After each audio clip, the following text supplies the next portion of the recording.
Yani şöyle yıllar boyu aynı insanları dinledik. Aynı insanların siyasetini takip ettik.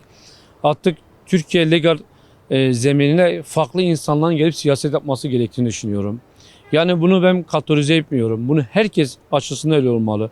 Bugün Beste Hozat, Murat Karayılan, Duran Karkan, Cemil Bayık, yani bu tür öncenin gelip bu Türkiye'de siyaset yaptığı an itibariyle Türkiye'nin önünü açacağını düşünüyorum, zenginleşeceğini düşünüyorum. Çerçeve yasa aslında ilk bir adımdı. Yeterli bir adım değil aslında. Yani demokratik toplum diyoruz. Bunun da inşasını yapan önderliktir yani Sayın Abdullah Öcalan'dır.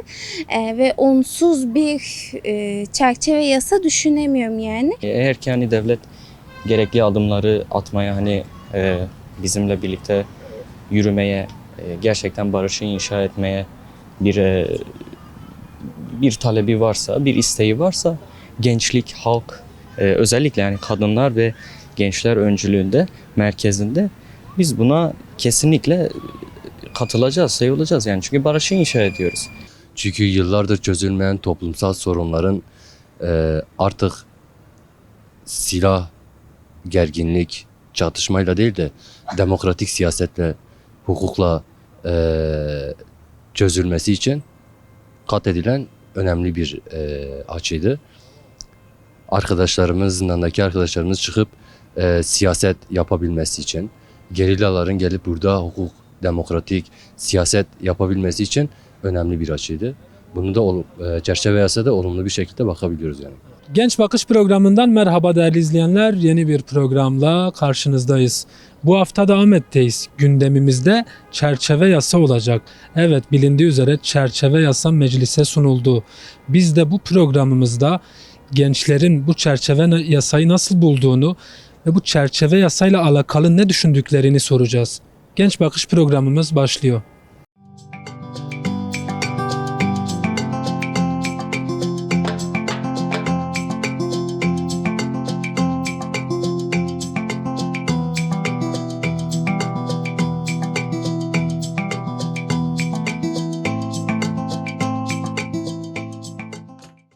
Merhaba. Merhaba. Şimdi çerçeve yasa meclise sunuldu. Senin takip etme şansın oldu mu? Nasıl değerlendiriyorsun? Tabii ki de bu süreci 2 yıldan beridir baştan sona yakın bir şekilde takip ediyoruz. Çerçeve yasayı açıkçası savunuyoruz, olumlu bir şekilde bakıyoruz. Çünkü yıllardır çözülmeyen toplumsal sorunların artık silah, gerginlik, çatışmayla değil de demokratik siyasetle, hukukla çözülmesi için kat edilen önemli bir açıydı. Zindandaki arkadaşlarımız çıkıp siyaset yapabilmesi için, gerillaların gelip burada hukuk, demokratik siyaset yapabilmesi için önemli bir açıydı. Bunu da çerçeve yasada olumlu bir şekilde bakabiliyoruz yani. Şimdi bir genç olarak size göre bu çerçeve yasayla süreç nasıl bir aşamaya taşındı? Bu demokratik siyasetin önünün açılmasına nasıl katkı sunar bu çerçeve yasa? Yani dediğim gibi olumlu bir şekilde bakıyoruz. Çünkü Kürt halk önderi Sayın Abdullah Öcalan'ın başlattığı bir süreçle beraber bir şeyler gelişti. Gelişerek de bu yollar kat edildi. Ya çerçeve yasa olacaktı, olmasaydı başka bir şey olacaktı. Çerçeve yasa oldu. Buna da olumlu bir şekilde bakıyoruz. Sayın Kürt halk önderi Sayın Abdullah Öcalan'a da sonsuz teşekkürlerimizi iletiyoruz. Şimdi aslında bu çerçeve yasayla Kürt halk önderi Abdullah Öcalan'ın fiziki özgürlüğü biraz kapsam dışı kaldı. Bir genç olarak sana göre Öcalan'ın özgürlüğü, fiziki özgürlüğü için neler yapılması lazım? Kürt halk önderi Abdullah Öcalan özgür olursa çözüme, barışa nasıl bir katkı sunar? Yani bir Kürt genci olarak söylüyorum, Sayın Abdullah Öcalan'ın özgür olması, fiziki özgürlüğü olması kendi özgürlüğünden daha çok istenilen bir şeydir. Bugün bir süreci başlatan ve 40-50 yıllık bir silahlı örgütün lideri olmak apayrı bir şeydir. Kendisinin halkın içine girilmesini isteriz. Kendimizden çok isteriz. Bunun için canlar verilmiş, canlar alınmış, çatışmalar olmuş, yıllardır bedeller ödenmiş.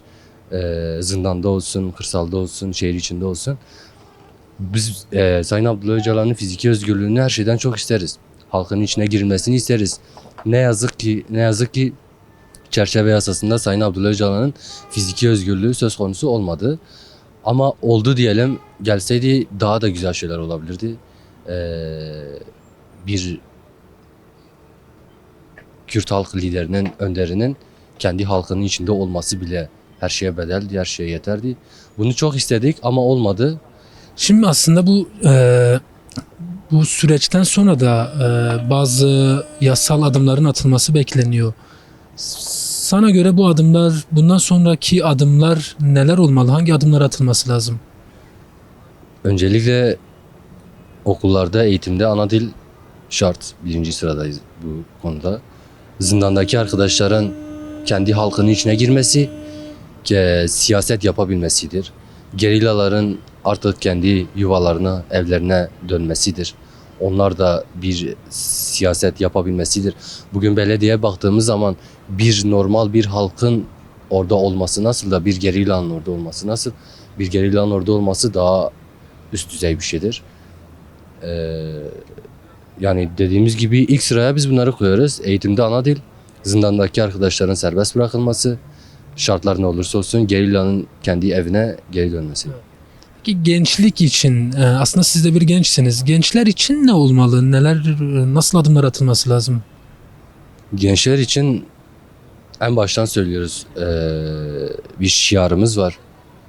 Uyuşturucuya karşıyız diye. İlk başta budur.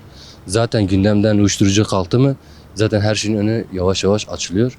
Buradan da bir seslenişimiz olsun yani.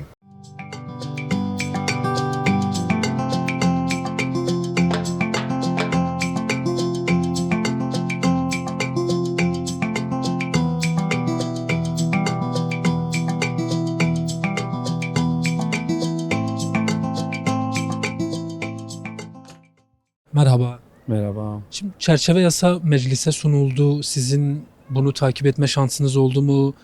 Bu gelişmeyi süreç açısından nasıl değerlendiriyorsunuz? Yani biraz takip ettiğim kadarıyla şunu söylemek istiyorum. Çok dar, çok yetersiz ama başlangıç olarak çok iyi. Sonuçta Kürt özgürlük mücadelesinin liderleri, önderleri bu işin muhasebesini yaparak bu sürece onay vermiştir. Yani biz şahsen dediğim gibi ortamlarda gezdiğimiz, gittiğimiz yerlerde olumlu bir şekilde karşılanıyor. Ama yetersiz dar olduğunu söylüyor. Başlangıç olarak böylese bundan sonraki süreçlerin daha kapsayıcı olması gerektiğini düşünüyorum. Çünkü neden? Çünkü beklenti daha çok yükseldi.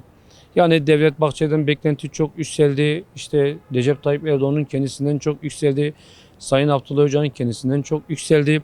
Yani bu çerçeve böyle kalırsa belli bir şeyden sonra tahribatlar neden olabilir. Bu tahribatların olmaması için Orta Doğu'da tekrardan bu sorunların, enkazların olmaması için ikinci bir aşama geçmesi gerektiğini düşünüyorum.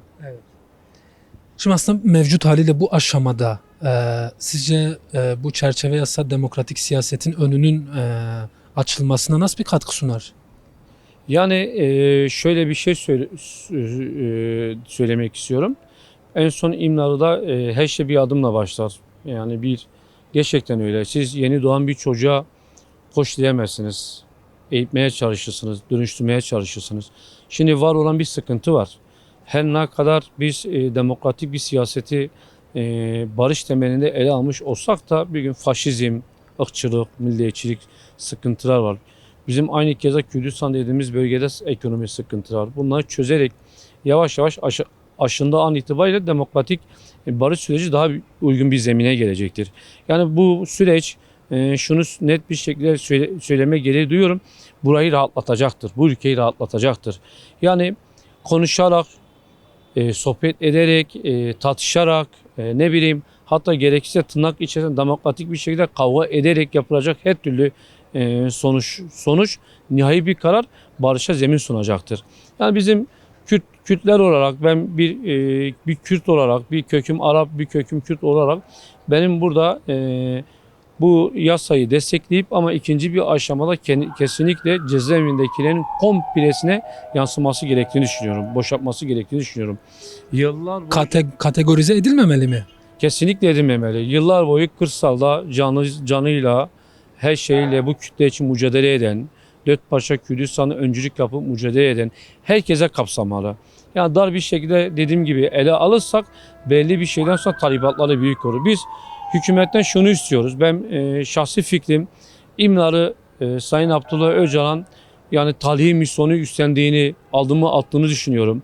PKK hareketi de aynı kez de bunu yaptığını düşünüyorum. Bu anlamda devletin kendisi küçük adımlar değil büyük adımlar atması gerektiğini düşünüyorum. Bizler açısından kilometre bir yola bir adım çok anlamlıdır ama onların koşması gerekir. Yani Kürt özgürlük mücadelesi, işte Kürt halk önderi Sayın Abdullah Öcalan'ın bir adım atması, onlar bir adım değil koşması gerekir. Çünkü onlar için büyük bir fırsat, onlar için büyük bir zemin.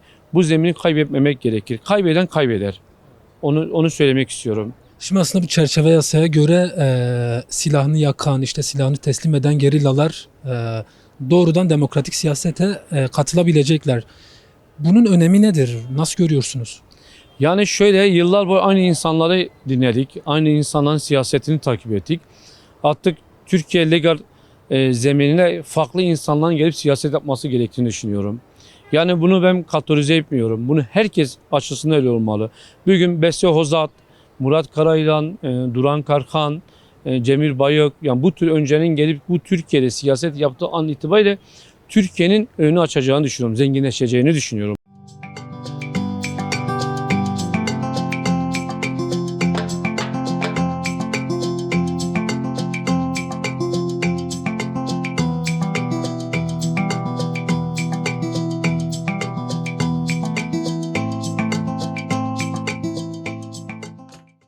Merhaba.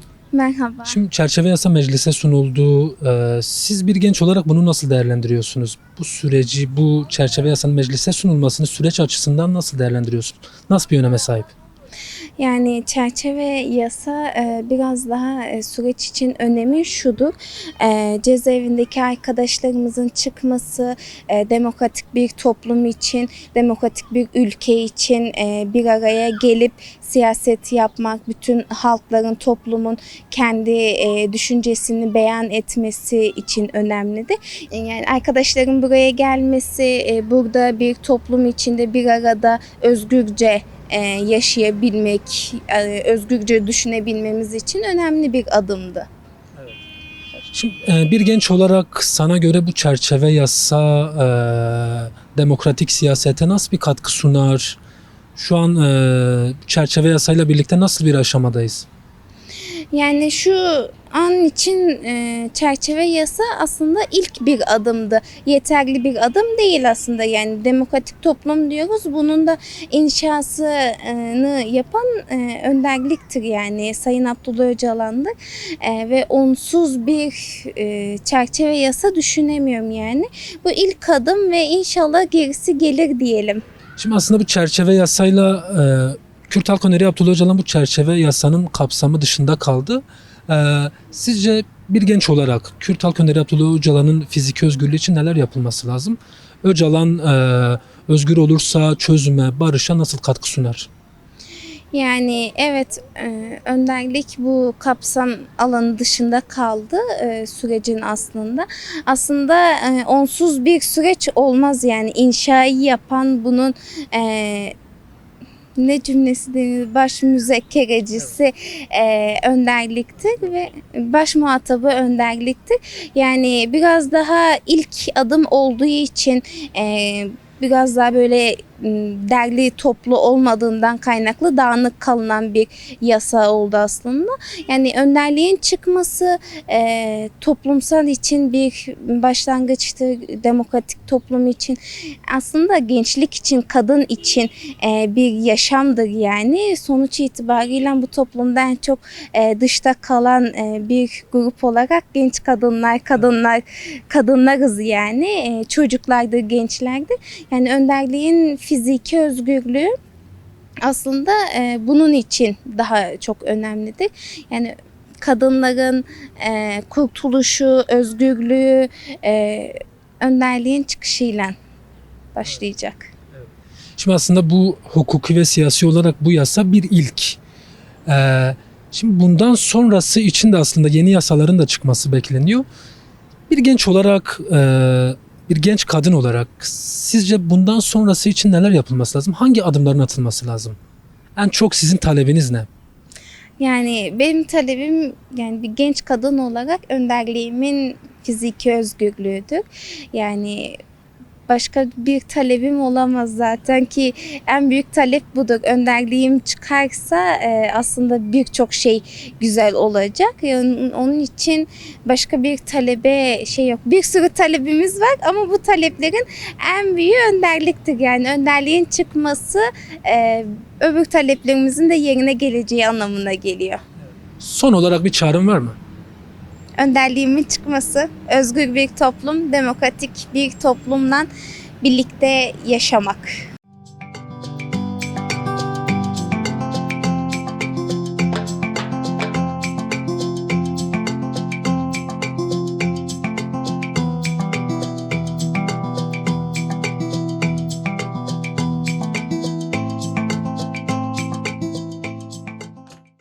Merhaba. Merhaba. Şimdi çerçeve yasa meclise sunuldu.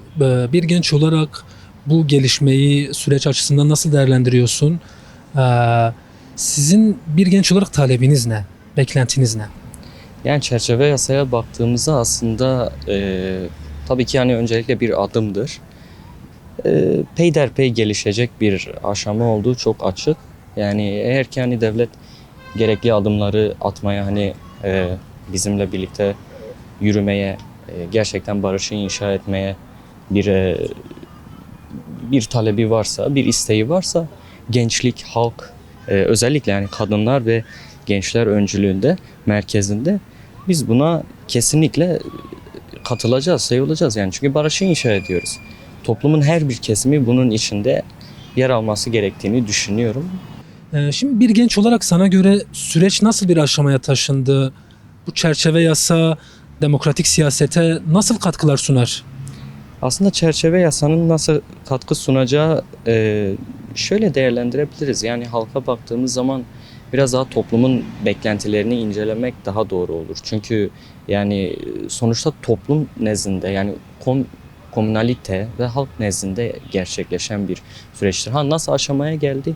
Hani bunu biraz açalım. Nasıl aşamaya geldiğini şöyle hani aslında çok yani pek gerçekten hani istekli adımların atılmadığı biraz açık yani. Çünkü biraz daha geriye çekilmeci, daha doğrusu böyle halk hani Kürtlerin haklarından işte ne koparabilirsem yaklaşımını gösteriyorlar. Ama hani bu barışı inşa etme ve taşıma, ileri götürme aşamasında çok samimi bir süreç değil. Yani bu noktada o samimiyet konusunda devlet çok etkisiz kaldı. Peki size göre bir genç olarak ne olsa samimi bulursunuz? Hangi adım atılsa samimi bulursunuz? Yani şimdi şöyle hani çıkıp halkın içine karışıp bizim isteklerimiz, taleplerimizi dinlemeleri samimi bir süreç olduğunu gösterecek. Çünkü hani samimiyetin olduğunu gösteren şey halkın tepkileridir. Görüyoruz yani kimse hani şeye karşı umutlu değil. Atılan somut adımlarda yani hep bir yani geri çekilme isteği çok açık olduğu için hani hep bir isteksizlik çok açık olduğu için hani bu nedenden dolayı yani böyle baktığımız zaman samimi kılmayan şey budur aslında yani o isteksizliktir. Mesela bundan sonra da yeni yasaların çıkması da bekleniyor. Sana göre bu yasalarda neler yer almalı, nasıl düzenlemeler olmalı? Yani şimdi bu yasalarda temel nicelik Sayın Abdullah Öcalan'ın ve yani Kürt halkının özgürlüğüdür yani. Hani yıllardır, 50 yıldır hatta 50 yıldan ötedir. Daha tarihe baktığımızda daha da geriden gelen bir süreçle 100 yıllık bir geçmişi olan bir taleptir bu. Yani bu talebin karşılanması gerekiyor. En temel taleplerdir yani. İşte gerillanın tekrardan buraya hani halkın içine karışması, halkın içine gelmesi, yani toplumda öncü rollerin gösterilmesi bunlar en önemli yani en önemli olan kriterlerdir yani. Evet. Halkın talebi de bu yöndedir yani. Savaşı yapanların barışı inşa edeceği gerçeği var yani. Evet. Son olarak sizce Kürt Halk Önderi Abdullah Öcalan'ın fiziki özgürlüğü sağlanırsa çözüme, barışa nasıl katkılar sunar? Yani hani burada böyle biraz daha uzun lafın kısası çok katkı sunar. Çünkü gerilla öncülüğünde, yani gerillanın öncüsü, halkın öncüsüdür, toplumun öncüsüdür. Peşinde milyonları sürükleyen, milyonların arkasında durduğu bir kişidir Sayın Abdullah Öcalan. Kürt halk önderidir. Yani bir zamanlar yani halkın 4,5 milyon civarı, 3,5 mu 4,5 milyon oy verdi. Yani onu kendisini önder kabul ediyoruz diye bir oy verdi. Yani bir ne derler, adını unuttum. İmza verdiler. Haliyle yani böyle bir gerçeğin olduğu yerde yani bunun hani eğer ki devlet yani bunu etkisiz olarak görüyorsa, bunu faydası olmayacağını düşünüyorsa kesinlikle çok yanlış bir düşüncedir yani. Buradan son olarak bir çağrım var mı? Yani son olarak birleşin ve barışı inşa etmeye çalışalım. Tek yani gerekli olan şey bence budur. Birleşelim ve barışı inşa edelim. Geleceği inşa edelim. Kadın ve gençler öncülüğünde yeni bir dünya inşa edelim. Yani hep birlikte bunu başaracağız. Ne bir kişinin, yani bir kişinin şeyi değil bu. Bir kişinin emeği değil, 10 kişinin emeği değil. Milyonların emeği olacak.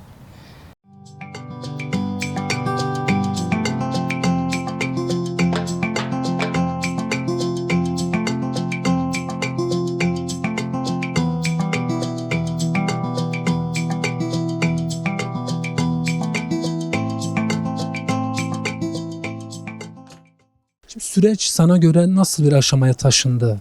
Süreç nasıl bir aşamaya taşındı? Bu çerçeve yasa demokratik siyasetin önünü açar mı? İşte bu demokratik siyasete katkı sunar mı? 48 yıllık savaşta ilk defa böyle bir yasaya başvuruldu. Başta silahlı bir örgütle başladı. Bu yerlere gelmemiz çok güzel bir şey ifade ediyor.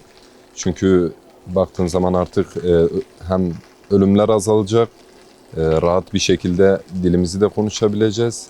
Bize ait yasalar da çıkacak devamlılık sürerse. Güzel olacak yani. Önümüzde bu yasanın yeni yasalar da aslında çıkması bekleniyor.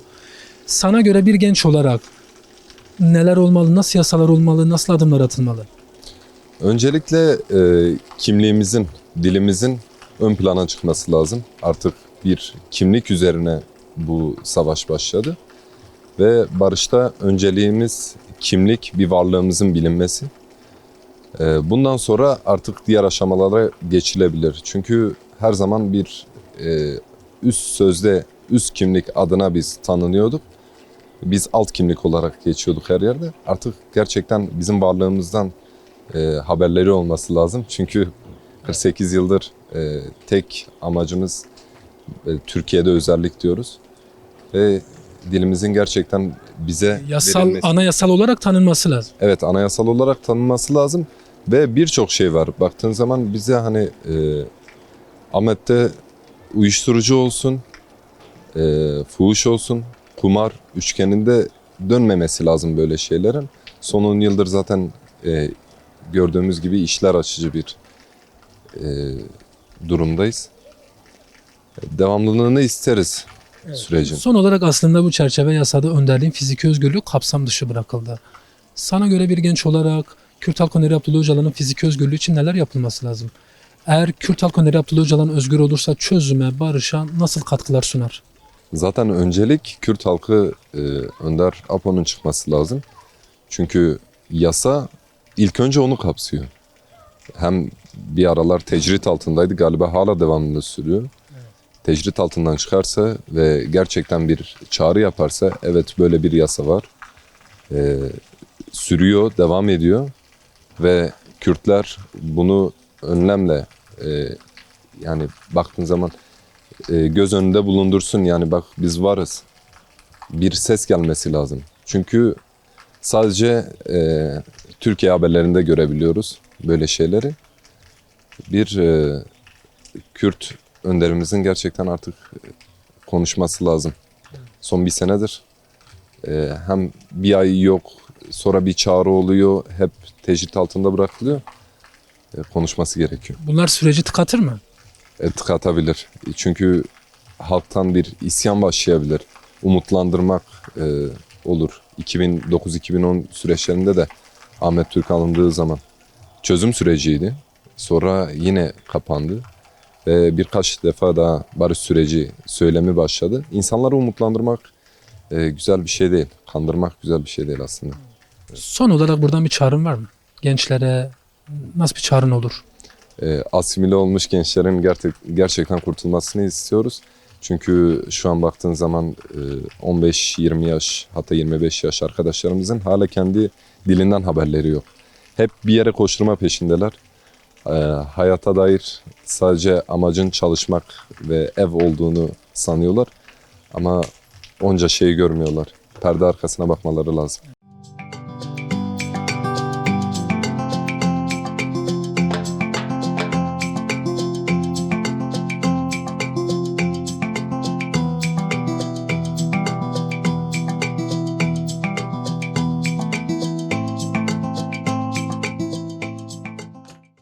Merhaba. Merhabalar. Şimdi çerçeve yasa meclise sunulduğu bu gelişmeyi süreç açısından nasıl değerlendiriyorsun? Bu gelişmeyi öncelikle yıllardır edilen mücadelenin bir siyasi eşiğine denk gelmişiz. Bir çerçeve yasa olarak bir meclise sunulmuş. Gerek önderlik inisiyatif almış, gerek halkımız kendinden taviz vermiş. Belirli bir noktalarda bir sürece gelmişiz. Sürecin eksikliği var mı? Var. Yetersizliği var mı? Var. O da zaten konuşulur, tartışılır. İleride Ne bunlar? Bu size göre ne bu eksiklikler? Bize göre bu eksikler öncelikle bu mücadelenin öncüsü olan önderliğin umut hakkı, özgürlüğü. Hani tabii ki de fiziki özgürlük olmasa bugün 40 senelik, 45 senelik bir mücadelenin bitirme aşamasına, zafer aşamasına gelmişiz. Önderliğimizin özgürlüğüyle beraber bunu taşlandıracağız. İçeride olan arkadaşlarımız var. Siyasi sürgünde olan arkadaşlarımız var. Siyasi sürgünde olan arkadaşlarımız, içeride olan arkadaşlarımızın daha çıkıp daha örgütlü bir şekilde, daha kapsamlı bir şekilde kendi Kürtlüğümüzü, Kürt dilimizi, davamızı, yasamızı savunmak için daha kapsamlı bir çalışma yapacağımız için biz bunun için sevinçliyiz. Bunun için mutluyuz ama yasamızın eksikliği var mı? Var.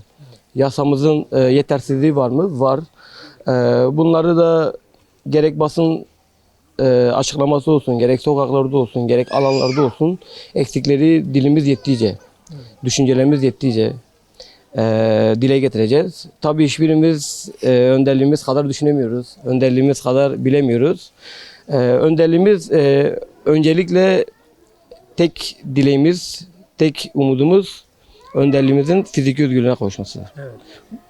Şimdi aslında bu çerçeve yasayla birlikte gerillalar da gelip demokratik siyasete dahil olabilecek. Bunun önemi nedir sizce? Bizim için eksik, yetersiz bir süreç ama nereden başlatsak bizim için o kadar daha iyi. Dediğim gibi dışarıda olan arkadaşlarımız olsun, içeride olan arkadaşlarımız olsun, bu mücadelenin bedelini ödemiş tüm arkadaşlarımız olsun. Beraber, daha örgütlü, daha kapsamlı bir şekilde yeni bir Türkiye'yi inşa etmek için hepimiz yani hazırız ve bunun için de mutluyuz yani. Evet. Başka bir şey yok. Siz ne yapacaksınız bir genç olarak? Bir genç olarak ideolojim, dilim, etniğim, kimliğim ne derse ben de onu yapacağım. Evet. Dediğimiz gibi yani yukarısı neyse aşağısı yani. Evet. Hiçbir problem yok. Şimdi son olarak Kürt Halk Önderi Abdullah Öcalan'ın fiziki özgürlüğü sağlanırsa Kürt Halk Önderi Abdullah Öcalan çözüme, barışa nasıl katkılar sunar?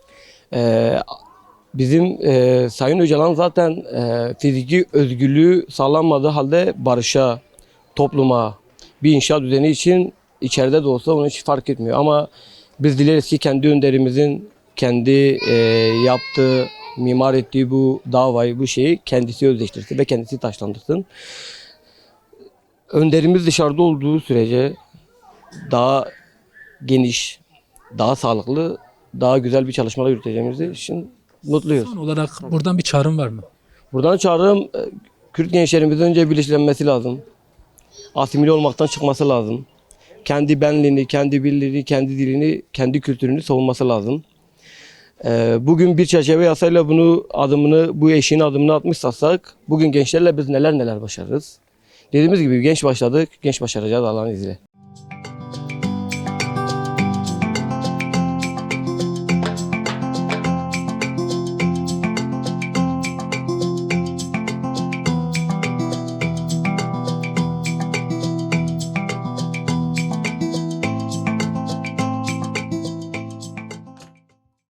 Genç Bakış programımızın sonuna geldik. Mikrofonumuza konuşan gençler çerçeve yasanın sürece önemli katkılar sunacağını ve bu adımların devamının gelmesi gerektiğini söylediler. Haftaya başka bir programda görüşmek dileğiyle. Hoşça kalın.